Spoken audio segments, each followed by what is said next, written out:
So we're really honored to have with us four-time Mr. Olympia, Jay Cutler. Jay, thank you so much for talking to us.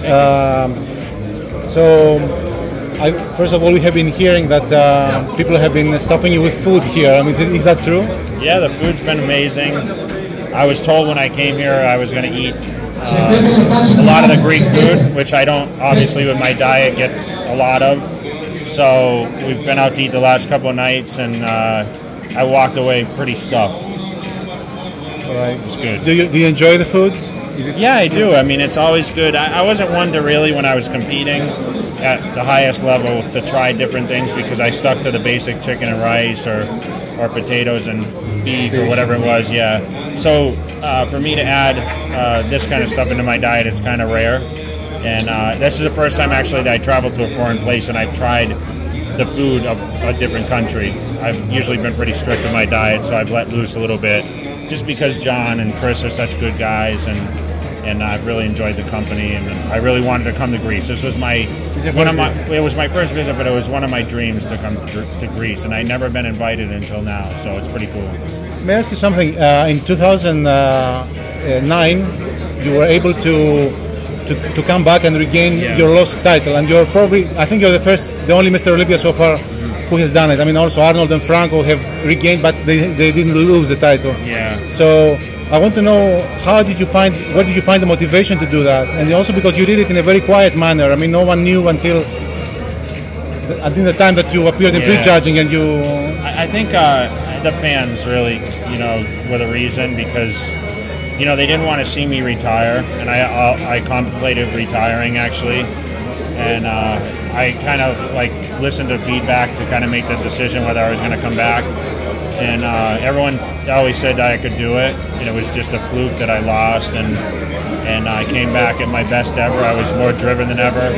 Remember, I travel every weekend of the year, so I was able to spend a lot of time with the fans and listen to the reactions of me losing to Mr. Olympia. And I think it's kind of that saying with, you don't know how great it is until you lose it. That was kind of one of those things, and I was hungry to win it back. So that's kind of tells the story of what happened. I interviewed Ronnie Coleman in 2009. He was in Athens, and he famously said, "Jay's done." That's what he said before the Mr. Olympia, because he thought that Victor Martinez probably would win. Yeah. Also Phil and Kai were already among the favorites at the time. But Well, it's always good to prove Ronnie Coleman wrong too.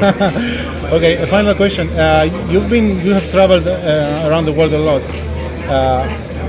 So what do you see about the future of bodybuilding with respect to athletes from non-US athletes? Because how will they have a chance to compete at the highest level like you do, guys? You know what? It's a lot of you really choosing the shows that you enter. I think they're at a disadvantage because they're internationally, they're not as known as well.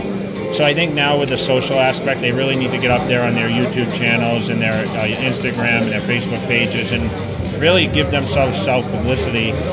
Remember, I started when there was no internet, and I was able to take advantage of really marketing myself through social media and through the YouTube channels, putting out training videos. I mean, everyone knows who Jay Cutler is, obviously, because I made it to the top 2, but I was very well known even before I won the Mr. Olympia. I think the battles with Ronnie created that kind of that aura about myself and Ronnie, but I think it's just, you can really do anything you really want to do, but you just have to put an effort forward, not wait for the moment. Get over to the United States, try to get the financial support to get there, and compete in the shows that are going to give you the most publicity and most competition. And obviously just having the best physique is going to help win. So there's nothing that takes the place of hard training and putting yourself in the position to be the winner. You have two companies that you are presenting here. You have Cutler Nutrition and Cutler Athletics. Yes. What is the difference? What's the product line? Well, the nutrition side just carries the supplement side, and the athletics is actually the clothing brand, which I do carry the Cutler Nutrition clothing also. But I'm here mainly representing the product launch. We have quite a few products now that have made its way to Greece. We had a former line, which was the Elite Series, which was formed off my partnership with BPI. Now we have a separate entity called Cutler Nutrition, which is just strictly I'm not endorsing any other brands. I'm just focusing on endorsing all my own brands. I'm launching products each quarter pretty much now. We have quite a few here, but there's still some other products, obviously some that can't get over to Greece because of restrictions, but we're launching a couple of new products this year, maybe 3 actually, and I look forward to getting the fans out there to try it with the samples, and this has got a great opportunity for me to be here in front of the Greek fans and really just not only promote the line but help with the Bodybuilding Club, who's given me support, a great group of guys like I mentioned, and all the press and all the media that's here to cover it. I appreciate the support. Jay, thank you very much. Enjoy the rest of your stay here in Greece. Could you please give a greeting to our fans? XBody.gr is our website. XBody.gr. You guys stay tuned. There's going to be a lot of information coming out, and I appreciate all the support over the years. I just want to give everyone advice as far as the training and the consistency and the diet. Stay with it. Believe in yourself, because I know there's a lot of negative sides to becoming great at something. There's a lot of people that say you can't do it. Stay with that. Follow your own instincts, and of course, be your absolute best no matter what level it's on. Thank you. Thank you very much. Thanks. Okay, thank you.